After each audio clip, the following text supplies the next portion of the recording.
نبی علیہ السلام کے آنے سے پہلے جنات وہ آسمانوں کی طرف بلند ہو کے فرشتوں سے باتیں چرا کے نجومیوں کو بتا دیا کرتے تھے، لیکن جب وہ روک قائم ہوئی نا تو اس سے ان کے کان کھڑے ہوئے کہ دنیا میں کوئی بہت بڑا واقعہ ہو گیا ہے کہ جو ہمیں پہلے رسائی حاصل تھی اب وہ بیریئر لگ چکے ہیں۔ وہ بیریئر کیوں لگائے گئے تھے؟ تاکہ ان کی توجہ اس طرف دلائی جائے کہ دنیا میں کوئی غیر معمولی واقعہ ہوا ہے، یعنی پیغمبر آخر الزمان آ گئے صلی اللہ علیہ وآلہ وسلم۔ سورۃ الجن میں بھی آتا ہے، یہاں پہ بھی اس کا دو جگہ پہ جنات کی اس گفتگو کا ذکر ہے، وہ سورہ جن میں انشاءاللہ پارہ نمبر 29 میں کور کریں گے، یہاں پر بھی آ رہا ہے۔ تو اللہ تعالیٰ فرماتا ہے وَإِذْ صَرَفْنَا إِلَيْكَ نَفَرًا مِنَ الْجِنِّ، اور جس وقت ہم نے متوجہ کر دیا جنات کی ایک جماعت کو اے نبی علیہ السلام آپ کی طرف، يَسْتَمِعُونَ الْقُرْآنَ، کہ وہ قرآن کی جب آپ تلاوت کر رہے تھے ان جنوں نے وہ قرآن سنا۔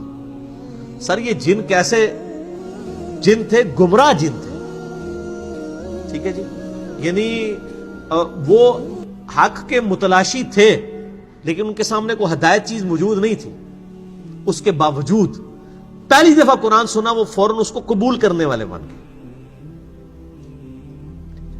اہل ایمان بھی جن موجود تھے، پہلے بھی ہیں، آج بھی موجود ہے، لیکن ان کی تعداد بہت کم ہوتی، زیادہ تر تو گمراہی کے راستے پہ ہوتے ہیں۔ بار اللہ تعالیٰ فرما رہا ہے جیسے ہی انہوں نے حق بات دیکھی اس کو فوراً قبول کر لیا۔ کیسے ان کے پر اثر ہوا؟ فلما حضروہ قالوا انصتوا، جب وہ آپ کی خدمت میں پہنچے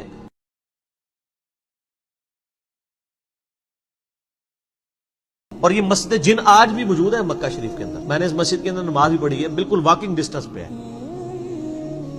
جہاں پہ نبی الاسلام، یعنی اس وقت تو مسجد نہیں تھی، اب وہاں پہ مسجد جن بنا دی گئی ہے، یعنی وہ آپ کا ایک خیمہ تھا، وہاں پہ آپ بیٹھ کے قرآن کی تلاوت کر رہے تھے اور وہاں سے جنات گزرے اور انہوں نے قرآن سنا۔ جب وہ آپ کی خدمت میں پہنچے تو انہوں نے ایک دوسرے سے کہا خاموش ہو جاؤ، یعنی یہ قرآن پڑھا جا رہا تھا۔ فلما قضیا، جب تلاوت ہو چکی، ولوا الی قومہم منذرین، تو وہ لوٹے اپنی قوم کی طرف ڈر سناتے ہوئے۔ قرآن بس سنا، وہاں سے قوم کے پاس جا کے انہوں نے وہاں پہ شور مچا دیا کہ بھائی اپنی آخرت کی فکر کرو، اللہ نے مرنے کے بعد تمہیں اٹھانا ہے، زندہ کرنا ہے، پوچھنا ہے تم نے کیا عمل۔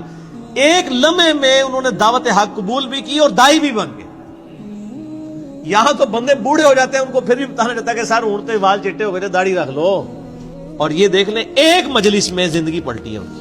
جیسے کہ وہ جادوگروں کی زندگی، حضرت موسیٰ علیہ السلام کے وہ جب واقعہ ہوا فرعون کے دربار میں، آئے تو فرعون کی طرف سے تھے لیکن موسیٰ علیہ السلام پہ ایمان لے آئے، اپنی قوم کی طرف ڈر سناتے ہوئے گئے۔ اور کہا ہے ہماری قوم جنات، انا سمعنا کتابا انزل من بعد موسیٰ، ہم نے ایک ایسی کتاب سنی ہے جو موسیٰ علیہ السلام کے بعد نازل ہوئی ہے، مصدقا لما بین یدیہ یہدی الی الحق، جو پہلی کتابوں کی تصدیق کرتی ہے اور حق کی طرف رہنمائی کرتی ہے، وَإِلَىٰ طَرِيقٍ مُسْتَقِيمٍ، اور سیدھے راستے کی طرف۔ یا قومنا اجیبوا داعی اللہ، اے ہماری قوم قبول کر لو اللہ کے اس دائی محمد رسول اللہ کی دعوت کو صلی اللہ علیہ وآلہ وسلم، وَآمِنُوا بِي، اور ایمان لے آؤ۔ وہ خود تو ایمان لے آئے، انہوں نے کہا تم بھی ایمان لے کر آؤ۔ یغفر لکم من ذنوبکم، وہ بخش دے گا تمہارے گناہوں کو، وَیُجِرْکُم من عذاب علیم، اور تمہیں عذاب علیم سے، دردناک عذاب سے نجات دے گا۔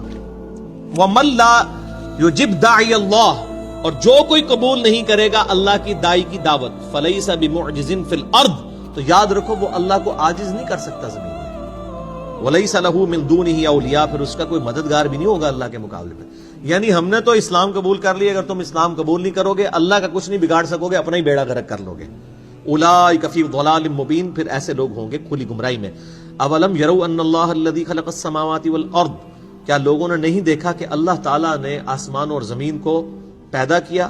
ولم یعی بخلقہن بقادر علی ان یحیی الموتى، اور اللہ تعالیٰ کو کوئی تھکان محسوس نہیں ہوئی یہ سب کریشن کرتے ہوئے، وہ اس پر بھی قادر ہے کہ مردوں کو زندہ کر دے۔ بلا، کیوں نہیں، انہ علی کل شیء قدیر، بے شک وہ ہر چیز پر قدرت رکھتا ہے۔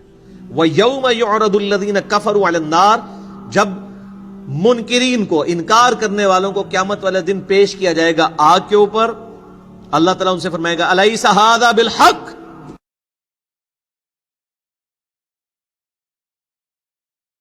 بخاری مسلم کی حدیث ہے کہ مرتے ہی قیامت قائم ہو جاتی ہے انسان کے لیے۔ تو جیسے ہی وہ، یعنی ان کو موت کے بعد عذاب نظر آئے گا تو وہ ان کو لگا دنیا میں تو انہوں نے ایک لمحہ ہی گزارا تھا، دنیا کی زندگی پوری یاشی بھول جائیں گے اس کے اوپر۔ کیا یہ سچائی نہیں ہے؟ تم دنیا میں کہتے تھے کہ اگلے لوگوں کی کہانیاں، اب یقین آیا، پتہ چل گیا یہ سچائی ہے. اس لیے دنیا میں لوگ کہتے ہیں نا جی اگے جاؤں گے تو پتہ لگ جائے گا، تو میں کیا کہنا، اگے جاؤ گے تو لگ پتہ جائے گا. یہ وہی لگ پتہ کی ہے، الگ پتہ کی عربی ہے یہ. الیس ھذا بالحق، کیا یہ سچ نہیں ہے؟ قالوا بلا وربنا، وہ کہیں گے اے اللہ تیرے رب ہونے کی قسم واقعی سچ ہے، لیکن کوئی فائدہ نہیں ہونا، دنیا میں تو جا نہیں سکتے. قال فذوقوا العذاب بما كنتم تكفرون، تو اللہ تعالیٰ فرمائے گا نہیں اب تو چکھو عذاب جو تم دنیا میں انکار کیا کرتے تھے. فاصبر كما صبروا كما صبر اولو العزم من الرسل، اے نبی علیہ السلام آپ اسی طرح صبر کیجئے جس طرح کہ اگلے اولو العزم پیغمبروں نے بھی اپنے دشمنوں کے خلاف دعوت حق کے دوران ان کو صبر کرنا پڑا. آپ بھی مشرکین عرب کی ایذاؤں پر صبر کیجئے.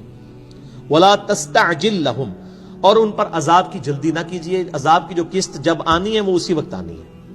وہ قتال کی شکل میں غزوہ بدر اور احد کے اندر اور خندق میں آئی. مسئلہ نمبر میرا 85 ہے. قرآن اور قتال ہمارے نبی علیہ السلام کی دو خصوصیات. کأنہم یوم یرون ما یوعدون، جس دن وہ عذاب دیکھیں گے جو ان کا یعنی ان سے وعدہ کیا تھا. لم یلبثوا الا ساعۃ من نہار، تو وہ یہ گمان کریں گے کہ وہ دنیا میں تو ایک گھڑی انہوں نے گزاری تھی، جب وہ عذاب نظر آئے گا وہ یہ تو پیغام ہے قرآن. فَهَلْ يُهْلَكُ إِلَّا الْقَوْمُ الْفَاسِقُونَ، تو اس قرآن کے پیغام آ جانے کے بعد کیا نافرمانوں کے علاوہ بھی کسی کو ہلاک کیا جائے گا؟ یعنی یہ اب حق آ چکا ہے، اب بھی کوئی نافرمانی کی روش اختیار کیا کرے تو وہ تو ہلاک ہی ہوگا، اور جو نہیں کرے گا اللہ تعالیٰ کو کوئی شوق نہیں نعوذ باللہ کسی کو عذاب دینے کا. تو اللہ تعالیٰ ہمارے کیا اس قرآن کے آنے کے بعد بھی لوگ حق قبول نہیں کریں گے اور فسق کی روش اختیار کریں گے یہاں تک کہ انہیں ہلاک کر دیا جائے. وَلِعَوْذُ بِاللَّهِ تَعَالَى اللَّهُمَّ أَجِرْنَا مِنَ النَّارِ اللَّهُمَّ أَجِرْنَا مِنَ النَّارِ.